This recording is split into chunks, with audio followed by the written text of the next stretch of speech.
Hola, ¿cómo están? Soy el profesor Guillermo Gutiérrez de Literatura y hoy día vamos a revisar los contenidos de la semana número 8. El tema que trataremos hoy día es la literatura española del siglo XIX y del siglo XX. Respecto a la literatura española del siglo XIX, nos centraremos en el romanticismo español. En tanto, la literatura del siglo XX de España será representada con la generación del 27. Vamos ahí. El romanticismo español es un romanticismo tardío. Si recordamos que el romanticismo se inicia a fines del siglo XVIII en Alemania, con la vertiente intimista representada por la novela Las cuitas del joven Werther, de Johann Wolfgang von Goethe, este romanticismo en España aparece bastante después del inicio. No aparece el romanticismo en España a fines del siglo XVIII. Tampoco aparece en las primeras décadas del siglo XIX. Aparece ya en la tercera década del siglo XIX.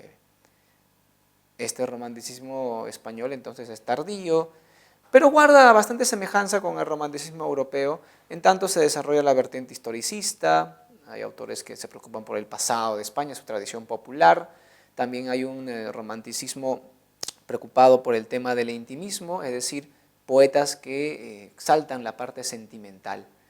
También hay una recuperación del teatro. Por ejemplo, José Zorrilla, es un autor de teatro y poeta, él recupera a este personaje que es don Juan Tenorio, que Tirso de Molina, un autor de Tirso de Molina del siglo de oro español, había creado en El Burlador de Sevilla. Entonces hay una recuperación de sus tradiciones poéticas, de sus tradiciones populares, aparte de la vertiente intimista típica del romanticismo. El exponente más importante del romanticismo español es Gustavo Adolfo Bécquer. Ese es el seudónimo de Gustavo Adolfo Domínguez Bastidas, que él firmaba sus obras con el apellido Bécquer, Gustavo Adolfo Bécquer. Bécquer es famoso por sus rimas y por las leyendas, que son dos grupos de textos. Las rimas son un conjunto de poemas correspondientes al género lírico y las leyendas son, eso dice su título, leyendas, narraciones que recogen un pasado exótico medieval. Recordemos que en el romanticismo historicista la mayor parte de autores que tratan el tema del pasado se enfocan mucho en la Edad Media, porque es una época llena de misterio, hechos fantásticos, y ese es un tema bastante utilizado en el romanticismo historicista en toda Europa, y Bécquer se anota allí con las leyendas. Pero antes de hablar de Bécquer y sus obras de manera más profunda, veamos rápidamente las características del romanticismo. Tenemos el afán de originalidad, es decir, la búsqueda de nuevas formas, no seguir ningún tipo de modelo de manera obligatoria. Tenemos el culto al yo.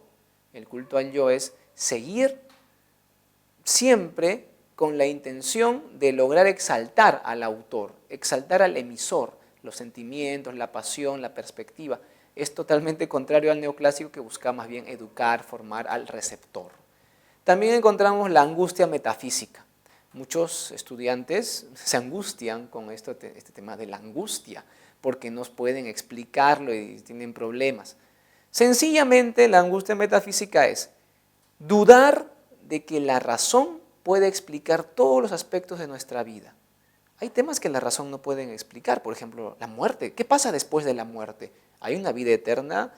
¿Acaba tu vida y ahí queda, simplemente es materia y se descompone la materia? ¿Qué pasa? En ese tema la razón no puede, tal vez la fe. Otro tema, por ejemplo, es la intuición. Hay personas que dicen que existe, la razón no la puede explicar. O el amor. El amor no puede ser racionalizado.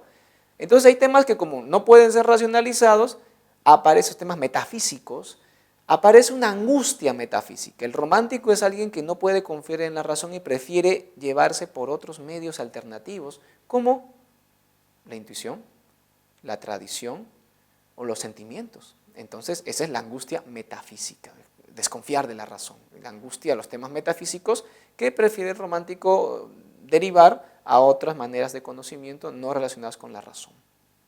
Bien, vamos ahora sí con el gran Gustavo Adolfo Domínguez Bastida, Gustavo Adolfo Bécquer. Bécquer es un autor importante en las letras europeas del siglo XIX, En sus poemas Rimas, Becker escribe una serie de textos líricos con el tema clave del amor idealizado. Los textos son poemas breves, pocos versos, con una métrica sencilla, figuras literarias sencillas, usa básicamente la metáfora, usa la anáfora también, la antítesis. No es muy complejo, es diferente a Góngora, que es una poesía pues, de altísima complejidad. Becker, por otro lado, como he mencionado, idealiza mucho el amor. Entonces, ¿en qué consiste la idealización del amor? Buscar el amor perfecto, un amor que no existe, un amor ideal.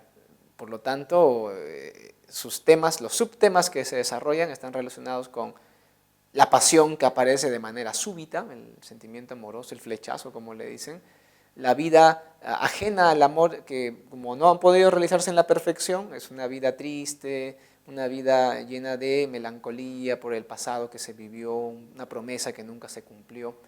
Tenemos también el tema de la mujer hermosa como el motor del genio creador del poeta. Aparte de este conjunto de poemas que son las rimas, también tenemos las leyendas de Becker. Las leyendas son un conjunto de relatos folclóricos que Becker recopiló durante sus viajes por diversas regiones de España. Estos relatos folclóricos ocurren en pasado medieval, son relatos exóticos, fantásticos, donde aparece la mujer ya no como el motor del genio creador que era en rimas. Aquí la mujer hermosa aparece como la personificación de la perdición del hombre. Por lo tanto, se asocia a la mujer hermosa con lo demoníaco. Obviamente esta es una visión totalmente opuesta a rimas. Se debe a que Víctor Hugo, un autor referente del romanticismo europeo, había propuesto la estética de lo grotesco, donde los opuestos se juntan para lograr una forma literaria llamativa, original.